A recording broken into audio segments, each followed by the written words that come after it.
अस्सलाम वालेकुम एवरीवन। इस लेक्चर में हम स्टार्ट करेंगे अपना paragraph number 4 unit 9 selecting the right career का। ये पैराग्राफ कुछ इस तरह से स्टार्ट हो रहा है। The scope of any field in terms of market demand should also be considered very seriously, यानी कि किसी भी पेशे की जो वसात है उसको मार्केट में उसकी ज़रूरत के मुताबिक उसका जायज़ा लेना चाहिए, बड़ी संजीदगी से जायज़ा लेना चाहिए। तो जब आप इसको लिख रहे होंगे तो आप ऐसे लिखेंगे कि किसी भी पेशे की वसात का अंदाज़ा उसकी मार्केट में ज़रूरत के मुताबिक बड़ी संजीदगी से लेना चाहिए। इससे मुराद ये है कि जो भी आप पेशा जिस भी पेशे के लिए आप जाना चाहते हैं, जो भी आप करियर डिसाइड करते हैं अपना, उसको आपने ये भी देखना है कि मार्केट में, यानी कि बाहर जब आप निकलते हैं बिजनेसेस में, उसकी क्या डिमांड है, लोगों को इसकी ज़रूरत है भी या नहीं। इसके आगे है, we can not practically deny the significance of hiring trends, यानी कि हम अमली तौर पर भर्तियों के रुझान की अहमियत को रद्द नहीं कर सकते। डिनाई का मतलब होता है रद्द कर देना। कि अब ये बात भी बड़ी इम्पोर्टेंट है कि लोग किन एक्सपर्ट्स को भर्ती करें, किन एक्सपर्ट्स को वो हायर करें। तो उसका जो ट्रेंड चल रहा है, उसका जो आजकल जिनकी डिमांड ज़्यादा, जिनकी ज़रूरत ज़्यादा, जिनका ट्रेंड है, उन लोगों को भी, उन डिमांड्स को भी आपने देखना है। फॉर एग्जाम्पल, यानी मिसाल के तौर पर या मसलन, a decade ago when computer science professionals were in demand, masses of MCS, Master of Computer Sciences, students flooded the market with extremely disappointing results। यानी कि मसलन एक दहाई पहले जब कंप्यूटर साइंस के माहिरीन की ज़रूरत थी, हज़ारों की तादाद में MCS के तालिबे इल्मों का मार्केट में सैलाब आ गया, इंतहाई मायूस कुन नताइज के साथ। यानी कि हुआ ये कि लोगों को ज़रूरत थी MCS के एक्सपर्ट्स की, प्रोफेशनल्स की, लेकिन इतने ज़्यादा प्रोफेशनल्स आ गए कि उसका जो कि सब फिर जिनको जॉब्स मिल गई उनको मिल गई, और जिनको नहीं मिली वो फिर रह गए, जॉबलेस हो गए।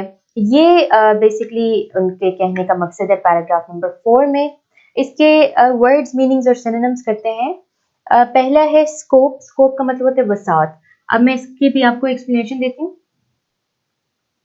पहले इसको लिख लें, वसात, रेंज लिख सकते हैं। फिर है प्रैक्टिकली। प्रैक्टिकली का मतलब होता है अमली तौर पर।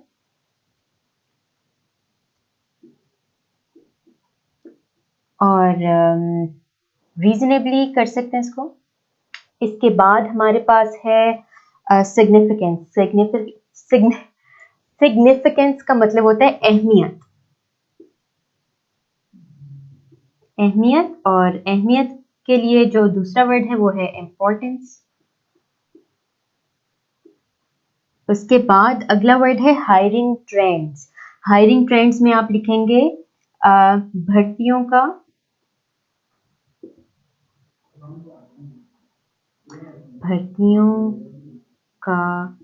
रुझान, यानी कि किन लोगों को हायर किया जा रहा है, किन को नहीं किया जा रहा है। इसका मैं सिनोनिम नहीं लिख रही, ये आपकी ट्रांसलेशन में हेल्प करेगा ये लिखते हुए।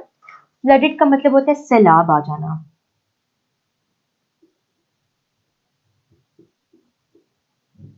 और यहाँ पर हमें पता है कि हम लिटरल सैलाब की बात नहीं करें, यहाँ पर हम बात करें कि लोगों का सैलाब, लाइक लोग बहुत तादाद में आ गए।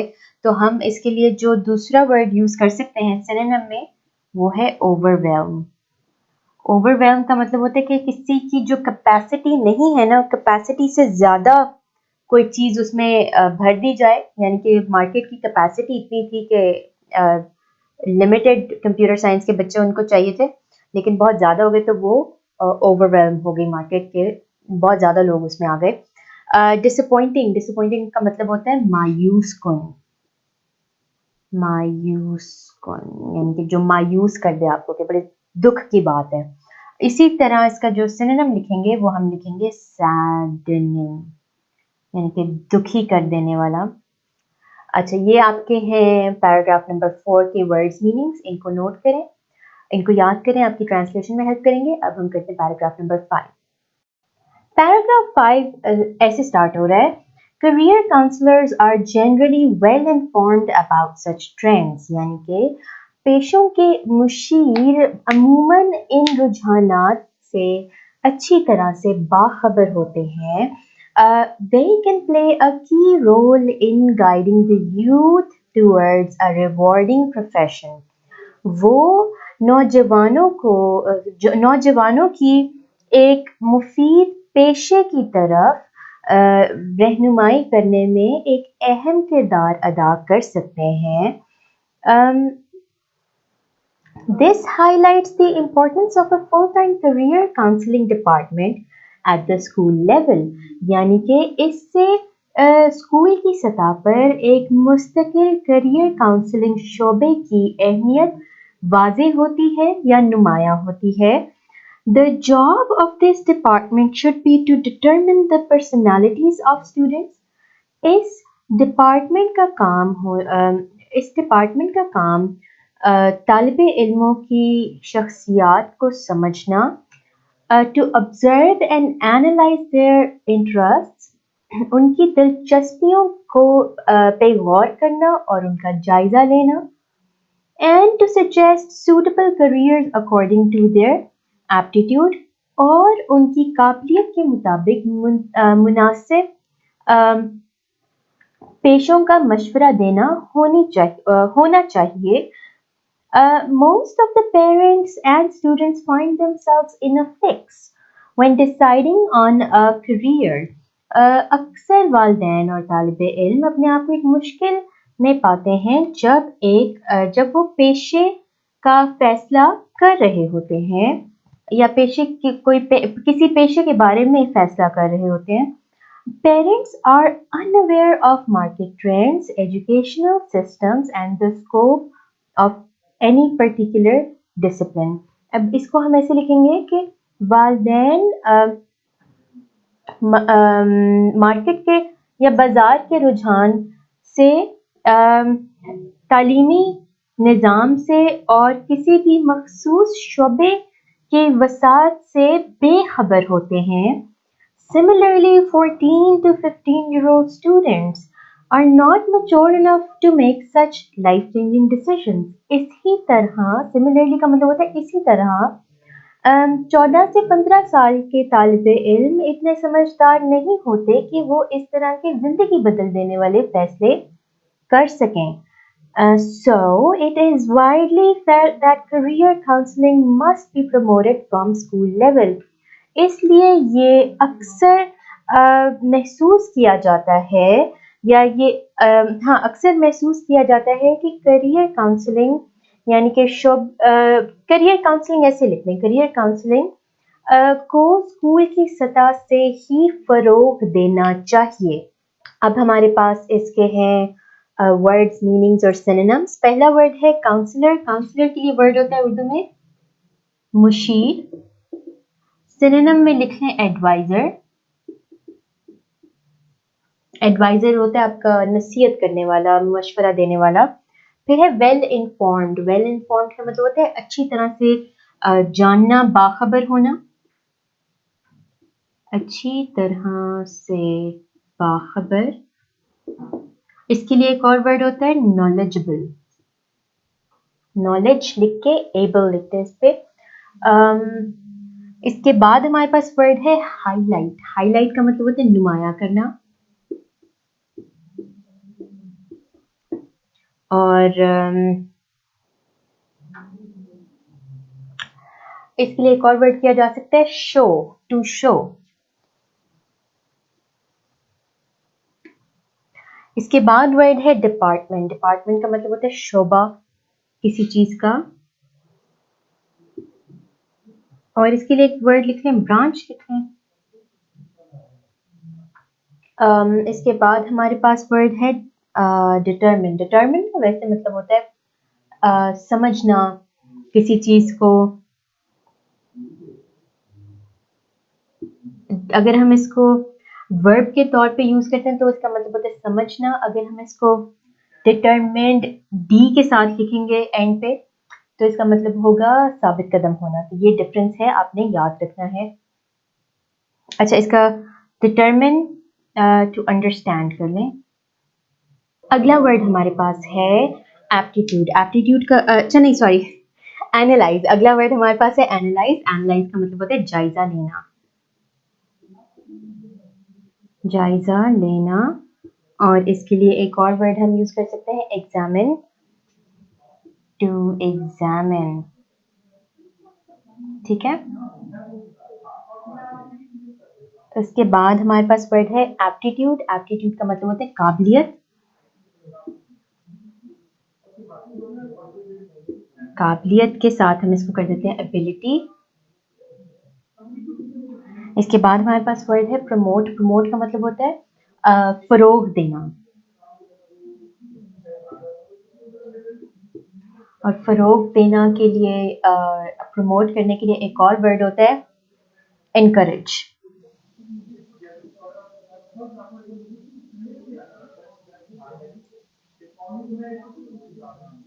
ठीक हो गया, ये आपका है पैराग्राफ नंबर 5। अब हम स्टार्ट करेंगे पैराग्राफ, अच्छा नहीं, इसकी थोड़ी सी एक्सप्लेनेशन भी सुन लें कि इसका क्या मतलब है। अच्छा, इसमें उन्होंने हमें क्या कहा, हमें कहा कि जो करियर काउंसलर्स होते हैं, करियर काउंसलर जो भी अच्छे आपके स्कूल्स हैं या जो इंटरनेशनल स्कूल्स हैं उनमें बहुत कॉमन चीज़ है कि एक काउंसलर का डिपार्टमेंट अलग होता है।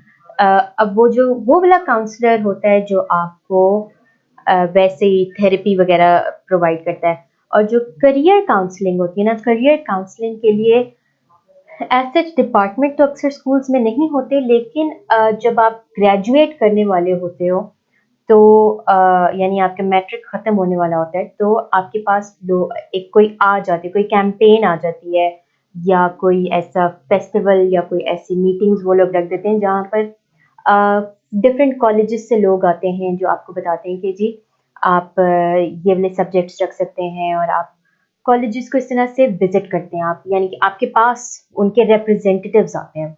और करियर काउंसलिंग का एक डिपार्टमेंट अगर हो किसी स्कूल्स में तो वो ये होगा कि जब आप 9th और 10th में जाते हैं, आपने अपने सब्जेक्ट्स को चूज़ करना है, उस वक्त ये बहुत आपके काम आएगा। कैसे आएगा कि आपके पास एक ऐसा एक्सपर्ट मौजूद होगा जिसको अगर आप कहेंगे कि मुझे ये चीज़ पसंद है, मेरी ये हॉबीज़ है, मैं ये काम मैं बड़ी देर तक बोर हुए बगैर कर सकता हूँ या कर सकती हूँ, तो वो आपको बताएगा उसी के मुताबिक परफेक्ट आपको एक प्रोफेशन डिसाइड करके देगा। वो आपको बताएगा कि आपने ये करना है तो आप इसके बाद ये सब्जेक्ट्स रखें, कॉलेज में आप ये सब्जेक्ट्स रखें, इतने अरसे में आपको डिग्री मिल जाएगी। ये सारी चीज़ें आपको वो करियर काउंसलर बताएगा। तो वो ये कह रहे हैं इस किताब में, वो ये सजेस्ट कर रहे हैं कि एक डिपार्टमेंट होना चाहिए पूरा, यानी एक जैसे इंग्लिश का डिपार्टमेंट होता है, डिफरेंट सब्जेक्ट्स के डिपार्टमेंट्स होते हैं, स्पोर्ट्स का डिपार्टमेंट होता है, इस तरह एक प्रॉपर डिपार्टमेंट होना चाहिए जो कि सिर्फ बच्चों की काउंसलिंग, करियर काउंसलिंग करे। अब करियर काउंसलर एक उसमें आ जाएगा, आई थिंक उसमें सिंपल जो साइकोलॉजिस्ट भी एक आ जाएगा, काउंसलर भी आ जाएगा, और वेल बीइंग के लिए ना, बच्चों की वेल बीइंग के लिए, बच्चों की मेंटल हेल्थ के लिए, बच्चों के फ्यूचर के लिए एक इस तरह से डिपार्टमेंट अलग होना चाहिए। अच्छा, अब हम चल सकते हैं पैराग्राफ 6 की तरफ। पैराग्राफ नंबर 6 हमारा बहुत छोटा सा है और 2 ही वर्ड्स हैं इसमें डिफिकल्ट, और कोई होंगे तो मैं डेफिनेटली आपको उसको बता दूंगी। अच्छा, इसमें वो कह रहे हैं once a field has been selected the next step is to enter the particular field. जब एक शोबा या पेशा मुंतखब कर लिया गया हो तो अगला कदम है उस शोबे में, उस मखसूस शोबे में शामिल होना या उसको शुरू करना। Which degrees, certifications, courses and subjects should be opted for? कौन सी अच्छा, ये आप ऐसे लिख देंगे, कौन सी डिग्रियां, सर्टिफिकेट, कोर्स और मजमून मुंतखब करने चाहिए हाँ, सब्जेक्ट के लिए आप लिखेंगे मज़मून। अच्छा, आगे उसमें है a student should also consult successful students and professionals of that particular field. एक तालिबे इल्म को चाहिए कि वो उस मखसूस पेशे के कामयाब तालिब इल्मों से और माहिरीन से मशवरा ले। प्रोफेशनल्स के लिए एक और वर्ड होता है पेशावर, पेशावर लोग, तो वो भी आप कर सकते हैं प्रोफेशनल्स। ठीक है, अब हम इसमें जो ऑप्ट का मतलब होता है, ऑप्ट का मतलब होता है मुंतखब करना, चुनना, मुंतखब करना। सिनोनिम में लिख लें टू चूज। इसके बाद हमारे पास है कंसल्ट, कंसल्ट का मतलब होता है मशवरा मांगना, मशवरा लेना, ठीक है। और टू आस्क, और फिर इसमें प्रोफेशनल्स का वर्ड है, प्रोफेशनल का मतलब होता है पेशावर, लिख लें बेहतर है, पेशावर लोग। और एक्सपर्ट्स लिख लें इसको, लें जी। ये आपका अच्छा पैराग्राफ नंबर 6, ठीक है, ये आपका था पैराग्राफ नंबर 6। इसमें आपको ये कहा जा रहा है कि जब आपने एक पेशा मुंतखब कर लिया, आपने फील्ड चूज कर लिया कि आपने आगे जाके क्या बनना है, क्या करना है, तो उसके बाद आपने देखना है कि उस फील्ड में आप कैसे शामिल हो सकते हैं, उस फील्ड को आप कैसे शुरू कर सकते हैं। तो आपने पता करना कि कौन सी डिग्री चाहिए आपको, कौन सा सर्टिफिकेट चाहिए, कौन सा कोर्स आपको करना चाहिए, कौन से सब्जेक्ट्स रखने चाहिए। और इस काम के लिए आप आगे काउंसलिंग तो आपने कर ली, काउंसलर ने आपको बता दिया। इसके बाद आप उसके जो और स्टूडेंट्स हैं जो वो पढ़ रहे हैं पहले वही सब्जेक्ट्स, उनसे जाके मशवरा वगैरह लें, उनसे बात करें। और जो प्रोफेशनल्स हैं जो पहले ही इस फील्ड में मौजूद हैं, उनसे भी बात करें कि क्या मुझे इसके लिए क्या करना चाहिए, आपके पास मेरे लिए क्या एडवाइस है। ये सारी बातें बस बेसिकली हैं। पैराग्राफ नंबर 6 था ये, 4, 5 और 6 थे ये। इनको प्रैक्टिस करें, इनके वर्ड्स मीनिंग्स याद करें, ट्रांसलेशन लिखें इनकी बैठ के। मैं आपसे मिलूंगी नेक्स्ट लेक्चर में, तब तक के लिए अल्लाह हाफ़िज़।